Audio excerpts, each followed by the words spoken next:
So far, the psychological term deindividuation, describing the loss of self-awareness in group settings, has only been applied to individuals who entered the radical stage. I argue that deindividuation is a process the vast majority of people undergo from the moment they are born. But because it also affects the vast majority of psychologists, they have remained oblivious to it. As a result, it remains unrecognized and only constitutes a social problem for those who resist it. We all have to navigate between our desires to be our authentic selves and to be accepted.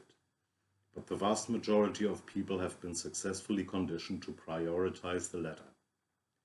Therefore, they take on collective identities or group identities in order to be accepted and out of fear of rejection by other group members, while very few people hold on to their individual identities despite the repercussions.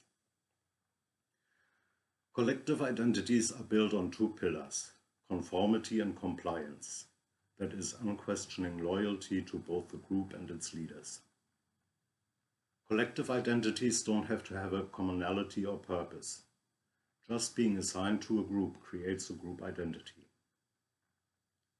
When group members act like other group members or on the orders of their leaders, they generally refuse to accept responsibility for their own actions. Collective identities can change a person's perception, often lead to replacing the reality they see with their own eyes with what the group perceives as reality. When the group majority or someone in a position of authority changes direction, the vast majority of the other group members will follow uncritically, no matter how radical the new position is, which is called group drift. For example, when the leader of a conservative party that had denounced fascism in the past openly promotes fascism, fascism will become the mainstream ideology and it will no longer be considered extreme within that party. Collective identities create a sense of superiority and tend to lead to the ostracization, discrimination, terrorization, dehumanization, and even elimination of other groups, outsiders, dissenters, and misfits. Genocides are driven by collective identities. Group members also tend to consider the group to be more important than its individual members, including themselves, such as people who volunteer for the army of their country.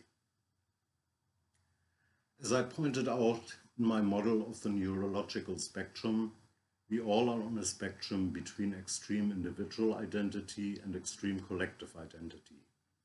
But the consistent result of the Milgram experiment suggests that 2/3 of all humans are found on the far collective end of that spectrum.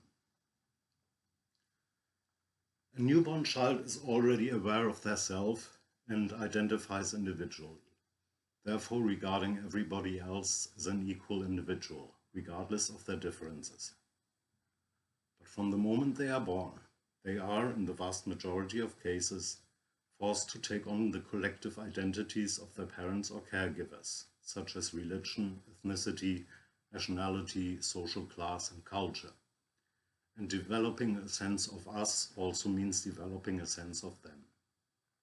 For example, newborn children have no racial preference regarding the people around them, while 3-month-old infants already prefer the company of people of their own ethnicity. The only exception are children whose parents don't subscribe to collective identities themselves, and children who resist this de-individuation process, that is, autistic children.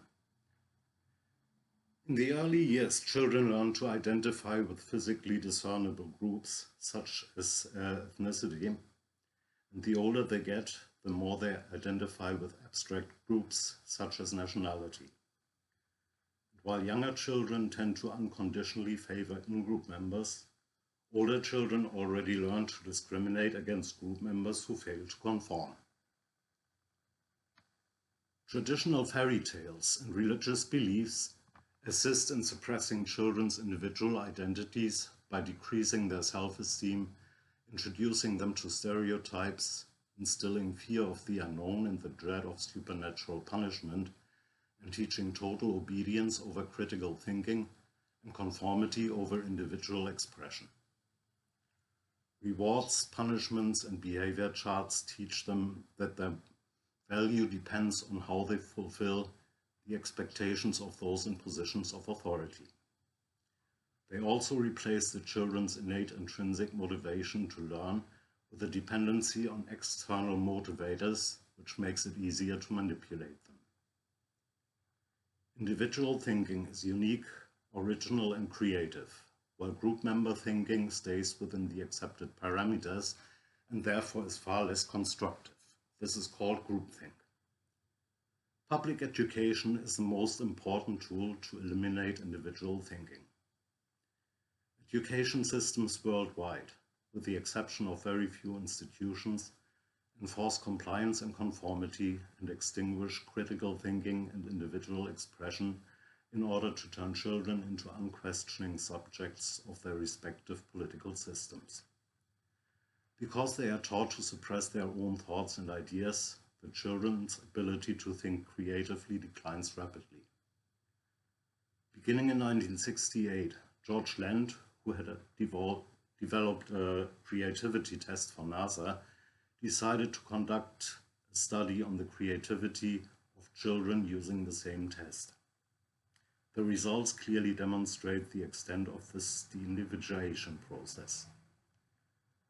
The children who scored at genius level were 98% at the age of 3 to 5, 30% at the age of 10, 12% at the age of 15, and 2% as adults. Ironically, after they leave the educational system, creativity is the main criterion a potential employer will be looking for.